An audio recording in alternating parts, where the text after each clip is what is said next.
তো আজকে রেসিপি হচ্ছে চিকেন বিরিয়ানি।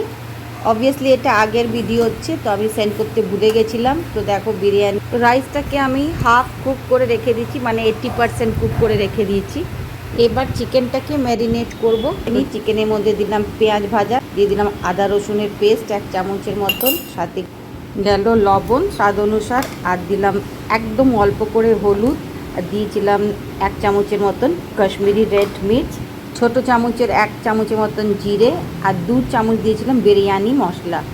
এবার দেব পুদিনা পাতা, যেটা ভালো করে ছোট ছোট আমি পিসেস করে নিয়েছি। তো পুদিনা পাতা খুব বেশি করে দিলাম, আর অল্প করে ধনে পাতা দিয়েছিলাম। আধা কাপের মতন দই গেল।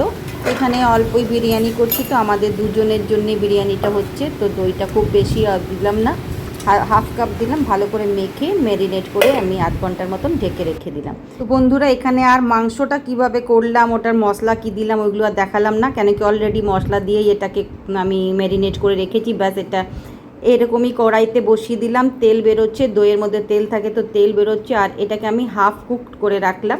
তাতে চিকেনের 4 পিস আলুও দিয়েছিলাম, খেতে খুবই ভালো লাগে। এবার রাইসটাকে আমি কি করব, দম দিয়ে দেবো।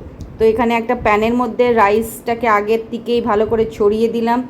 তো আমি 3 লেয়ার ইয়া 2 লেয়ার, যদি হয়তো 2 লেয়ার বানাবো। তো এরপরে দিয়ে দিলাম তোমার পুদিনা পাতা, সাথে দিয়ে দিলাম অল্প অল্প করে বিরিয়ানি মশলা, আর সাথে পেঁয়াজ ভাজাটাও দিয়ে দেবো। তো পেঁয়াজটাকে ভালো করে ভেজেছিলাম কড়কড়া করে। তারপরে দিয়ে দেবো চিকেনটাকে ভালো করে এখানে স্প্রেড করে দিলাম। একটা লেয়ার চিকেনে দিলাম, সাথে আলুও আছে চিকেনের মধ্যে, দেখতেই পাচ্ছো বড় বড় পিসেস। তারপরে আবার 1 লেয়ার দিয়ে দেবো রাইস। সেম প্রসেস রিপিট করব। পুদিনা পাতা দিয়ে দেবো উপরে, আর সাথে দিয়ে দেবো তোমার ওই মশলাটা, বিরিয়ানি মশলা, আর সাথে দিয়ে দিলাম। এইভাবে করে আমি এটাকে দম দেবো, কেন কি আমার কাছে যে হাঁডিটা আছে না, ওটা খুব বড়। তো আমি অনেকজনের জন্য যখন করি তখন ওটাতেই 1 পট বিরিয়ানি করে নিই, কিন্তু আজকে একটু আলাদা করে করতে হয়েছে, কেন কি আমার কাছে বাসন নেই ছোট দুজনের মতন করার। তো আমি এইভাবে করে ট্রাই করলাম, দমটা আলাদাভাবে দিলাম। সবার বিরিয়ানি বানাবার টেকনিকটা আলাদা থাকে, সব নিজের নিজের ইনোভেটিভ আইডিয়াস দিয়ে বিরিয়ানি বানায়। সব বিরিয়ানি খেতে মোটামুটি একই লাগে, কিন্তু প্রসেসটা একটু ডিফারেন্ট হয়। আমাদের কলকাতা বিরিয়ানি আর হায়দ্রাবাদি বিরিয়ানিতে একদম অনেকই প্রসেসটা ডিফারেন্ট হচ্ছে। তো দেখো, এবার আমি এখানে দিয়ে দিলাম দুধের মধ্যে একটু হলুদ দিয়েছিলাম, ফুড কালার ইউজ করিনি। তো এই কালারটাকে ভালো করে উপর দিয়ে স্প্রেড করে দিলাম। তো ভালোভাবে স্প্রেড হয়ে যাবার পরে দিলাম 1 চামচের মতন কেওড়া ওয়াটার, আর দিয়ে দিলাম 1 চামচ ঘি।